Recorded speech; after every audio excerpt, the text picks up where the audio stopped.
I thank Mr Speaker, the Prime Minister, for the opportunity to again remind those opposite of who we certainly do not believe are engaged in excesses and negative gearing, Mr Speaker. And I'll run through the numbers just once again.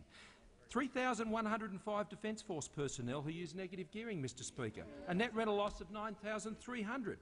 We've got 885 anaesthetists who are engaged in negative gearing, but 57,855 teachers who use negative gearing.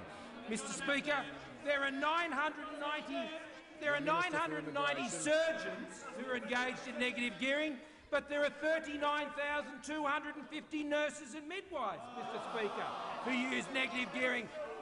Those nurses, Mr Speaker, those teachers, those Defence Force personnel, those opposite think they're the problem with negative gearing, Mr Speaker, because they want to say no, you can't engage in it anymore, Mr Speaker. You can't engage in that for existing properties. In addition to that, Mr Speaker, 585 lawyers and judges are engaged in negative gearing, but 19,000 police and emergency services workers, Mr Speaker.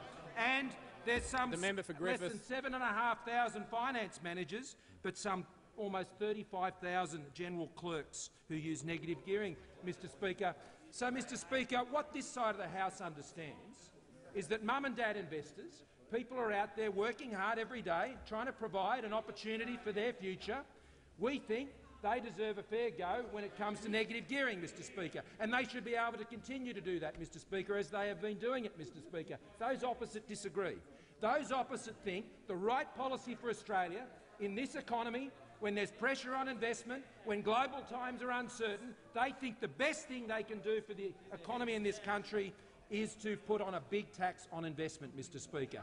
And more than that, what they want to do is do it in such a way is they want to take 1 in 3 purchases out of the real estate market, Mr Speaker. 1 in 3 purchases out of the existing property real estate market, Mr Speaker, and say to everybody in the house that they own, that when you try and sell that on, Mr Speaker, you'll be selling it to a smaller group of people. You know, confidence is so important in our economy, Mr Speaker. Those opposite should know about that because they eroded confidence in our economy and Australians' confidence in the economy every day they were in government, Mr Speaker. But we understand that for Australians to have confidence, they have to have confidence in the home that they've invested so heavily for and they've sacrificed for, Mr Speaker. Those opposite seem to think that's an excess. That's an excess, Mr Speaker. On this side, we don't.